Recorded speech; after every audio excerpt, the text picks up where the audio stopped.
M जो public, तो आज हम करने वाले हैं डिफरेंशियल इक्वेशन। जो टॉपिक है उस टॉपिक का एक क्वेश्चन। तो देखते हैं डिफरेंशियल इक्वेशन में कौन सा क्वेश्चन हमको दिया गया है।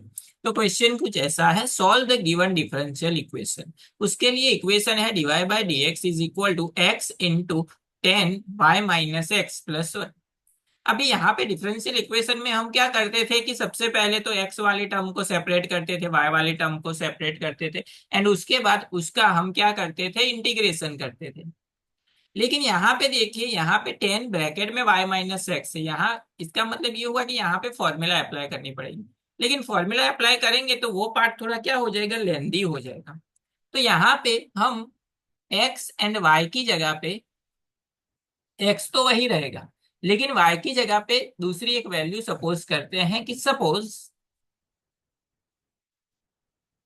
y - x is equal to, suppose कर लेते हैं v। इसका अगर हम डिफरेंशिएशन करेंगे with respect to x, so dy by d x minus x का हो जाएगा 1 is equal to dv by dx। लिख सकते हैं, ऐसा लिख सकते हैं। -1 को सामने भेज देते हैं तो dy बाई डी एक्स, यानी कि क्वेश्चन में जो dy बाई डी एक्स है उसको रिप्लेस करने के लिए कोई वैल्यू चाहिए।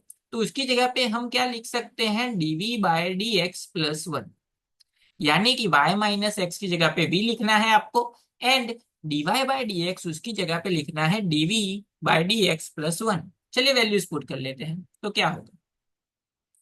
वैल्यूज पुट करेंगे यहाँ पे तो dy बाई डी एक्स की जगह पे आ जाएगा dv by d x plus 1 is equal to, यहाँ पे आ जाएगा x 10v प्लस 1। अभी यहाँ पे देखिए दोनों टर्म क्या हो गई, एक तो v में हो गई, एक x में हो गई। सो y की जगह पे क्या आ गया, v आ गया। अभी यहाँ पे देखिए प्लस वन दोनों साइड कैंसिल हो जाएगा, क्योंकि सामने जाएगा तो -1 होगा। अभी dv by d x is equal to क्या मिला, x 10v। तो 10v को डिवीजन में ले लेते हैं, dx को सामने की साइड भेज देते हैं।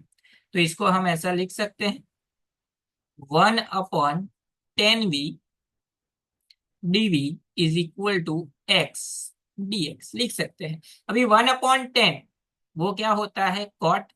सो हो जाएगा cot v dv is equal to x dx। अभी यहाँ पे देखिए v वाली टर्म सेपरेट हो गई, x वाली टर्म सेपरेट हो गई।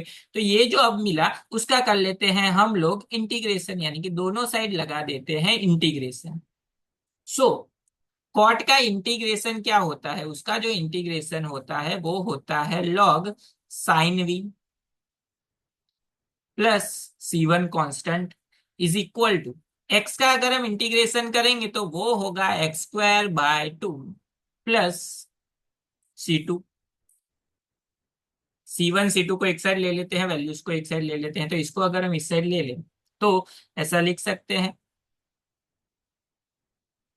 Log sine v -x² by 2 is equal to C2 minus C1। दोनों साइड माइनस से मल्टीप्लाई कर देते हैं तो ये टर्म आगे आ जाएगी, तो x² by 2 minus log sine v is equal to C1 - C2।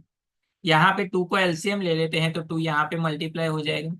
So therefore, सबसे पहले यहाँ पे देखिए माइनस, यहाँ पे माइनस की साइन है, तो यहाँ पे जो माइनस है वो लॉग में क्या होता है, पावर में। तो इसको हम इस तरीके से लिख सकते हैं, x² by 2 plus log bracket में sine v raise to -1 is equal to C1 - C2।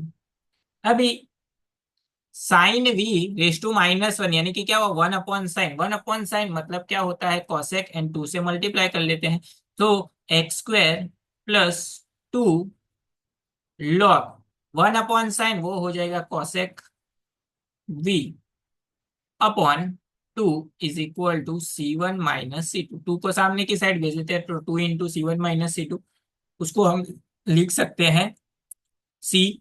And 2 जो है वो लॉग में अगेन आया तो पावर में चला जाएगा, तो इसका मतलब हमको फाइनली मिलेगा x² plus log cosec x का, कॉसेक v का square is equal to C।